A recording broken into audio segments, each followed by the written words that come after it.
నిన్న దేవరుపుల మండల కేంద్రంలోని పాలకుర్తి నియోజకవర్గం ఎమ్మెల్యే యశస్విని రెడ్డి గారు, అదేవిధంగా ఈ భారతదేశానికి సంబంధం లేని ఝాన్సీ రెడ్డి గారు ఇద్దరు నిన్న దేవరుపుల సమావేశంలో మాట్లాడుతున్న తీరును నేను తీవ్రంగా ఖండిస్తున్నా. ఎవడు కోవట్టుగానోడు, నీకు రాజకీయం ఏం తెలుసు అని చెప్పి నేను ఈరోజు నిక్కచ్చుగా నిన్ను నిలదీసి అడగడం జరుగుతుంది. ఎక్కడి నుంచెళ్ళి నీవు ఏడి నుంచెళ్ళి వచ్చినావో ఒక్కసారి పూర్వం ఆలోచించుకో. నీ నాయకత్వం ఎక్కడుందో తెలుసుకో.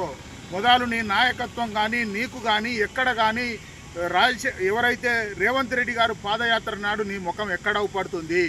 అదేవిధంగా డిజిటల్ సభ్యత్వం చేసిన నాడు నువ్వు కానీ నీ వెనక ఉండి ఇవాళ స్టేజీల మీద కూర్చునే ఎవరైతే నాయకులు, కోవట్లు, దొంగలు, అమ్ముడు పోయిన వ్యక్తులు ఎవరైతే ఉండరో వాళ్ళెవరో తెలుసుకో. నీ సమావేశాలలో ఎవరెవరు తిరిగిర్రు, ఏ గ్రామం నుంచి ఎక్కడెక్కడికి వచ్చిర్రో ఒకసారి నీవు పూర్తి ఆలోచన చేసుకొని మాట్లాడాలి. నీవు కాదు కదా, నీ అసొంటోళ్ళని చాలా నియంత్రణను చూశాం. ఈ పాలకుర్తి గడ్డ దేవరుపుల నుంచి హెచ్చరిక జారీ చేస్తున్న దేవరుపుల మండల మాజీ కాంగ్రెస్ పార్టీ అధ్యక్షునిగా, ఇప్పుడు పిఎస్సిఎస్ డైరెక్టర్గా, ప్రజల అభిమానిగా నేనున్నా. కాంగ్రెస్ పార్టీ కష్ట సుఖాల్లో కార్యకర్తలకు వెన్నుదన్నుగా వండుకుంటూ వాళ్ళ కష్ట నష్టాలను చూసింది నేను. నీ ముఖం చూసి కాదు కదా. ఈ పాలకుర్తి నియోజకవర్గంలోనున్న 3 మండలాలకు, పాలకుర్తికి, కొడకన్లకు, దేవరుపులకు సంబంధం లేని నీవు నీ సేవ అని చెప్తున్నావు. ఎక్కడ చేసినావు నీ సేవ? ఈ 3 మండలాలలో మచ్చుకైనా నీ సేవ ఎక్కడన్నా ఉందా? నిన్ను చూసి ఓటేసిన ప్రజలు గారు, ఇక్కడ లోకల్ నాయకత్వంలో ప్రజల పక్షాన కొట్లాడి ఎర్రబెల్లి దయాకర్ రావు ధీటుగా ఎక్కడైతే నియంత పరిపాలన నడుస్తుందో ప్రజలందరికీ వివరించి చెప్పింది మేము. నువ్వు అనుకున్న విధంగా నిన్న మాట్లాడినావు. నువ్వు ఏదో ఊకోనని చెప్పి నేనేదో చేస్తా అని చెప్తున్నావు. ఎవరైతే రావణాసురుడు అనుకున్న దయాకర్ రావునే ఓడించినావు. ఇక్కడి నుంచి వెళ్ళి పారదోలినావు. నువ్వు శూర్పణఖవు, తాటకి లాంటి నీ అత్తాగోడల్లో అయ్యేదేం లేదు. శూర్పణఖ తాటకులను కూడా ఎల్లగొట్టడం పెద్ద బ్రహ్మ విద్య కాదని చెప్పి ఒక్కసారి హెచ్చరిక చేస్తున్నా. అది గుర్తుపెట్టుకో. ఝాన్సీ రెడ్డి, యశస్విని రెడ్డి, నీ నాయకత్వంలో ఇక్కడ ప్రజలందరూ ఇబ్బందులు పడుతుర్రు. నీవు లేని నాడు సుభిక్షంగా ఉంది కాంగ్రెస్ పార్టీ. కోవట్టు చేసింది నువ్వు, ఎర్రబెల్లి దయాకర్ రావు కోవట్టుకు నువ్వు. రాఘవరెడ్డి నిలబడ్డ నాడు కోవట్టు విధానం నీ దగ్గర ఉంది.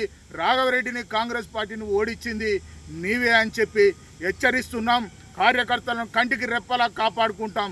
ఎవరైతే నికాసుగా ఉండరో వాళ్ళందరికీ కాంగ్రెస్ పార్టీ తోడుంటుంది. నీ అటువంటి ఎంతోమంది ఇక్కడికి పాలకుర్తి గడ్డ మీద వచ్చిపోయిన వాళ్ళు చాలా మంది ఉర్రు. అది గుర్తుపెట్టుకొని మాట్లాడాలని చెప్తున్నా. నువ్వు ఇంకొకసారి నోరు అదుపులో లేకుండా మాట్లాడితే మాత్రం ప్రజలు తిరగబడి నిన్ను కాదు కదా, నీలాంటి జేజమ్మలందరినీ కూడా ఇసునూరు దేశ్ముఖ్ రాజులనే ఇక్కడ తరిమి కొట్టిన చరిత్ర కలిగిన ఈ గడ్డ, నువ్వు పెద్ద అధికారం ఉందని చెప్పి విర్రవీగిన మాటలు మాట్లాడితే ప్రజలు సహించరని చెప్పి హెచ్చరిస్తున్నా. మరొక్కసారిగాక కోవట్టులు అనే పదం, కోవట్టులు నీ చుట్టూరు, కోవట్టులు నువ్వు, నీ వెనక ఉండి ఈరోజు చేసే కోవట్టులు మీరు. ఇక్కడున్న కార్యకర్తలు కాదు, ఎవరైతే మొదలు నుంచి ఎప్పటి నుంచెలైతే నువ్వు రాకముందు కష్టపడ్డ కార్యకర్తలు కంటికి ఒక్కరు కూడా కనపడతలేరు. ఎవరైతే దయాకర్ రావు కమ్ముడు పోయి కాంగ్రెస్ పార్టీకి మోసం చేసి అధికారం లేనినాడు అర్రల దాచుకున్నోళ్ళే ఈరోజు వచ్చి నీ వెనక తిరుగుతురు తప్ప నికాస్ కాంగ్రెస్ పార్టీ జాతీయ జెండా 3 రంగుల జెండాను చేతి గుర్తును పట్టి తిరిగిన వ్యక్తులు ఇవాళ ఆత్మఘోష పడుతుంది. నీకు ఎన్నడున్నా తగిన గుణపాఠం, తగిన బుద్ధి చెప్తారు ఈ పాలకుర్తి నియోజకవర్గ ప్రజలని హెచ్చరిక జారీ చేస్తూ ఇక్కడ కాంగ్రెస్ పార్టీకి వెన్నుదన్నుగా ఉంటూ జై హింద్, జై కాంగ్రెస్. మా వీడియో మీకు నచ్చినట్లయితే please like, share and subscribe.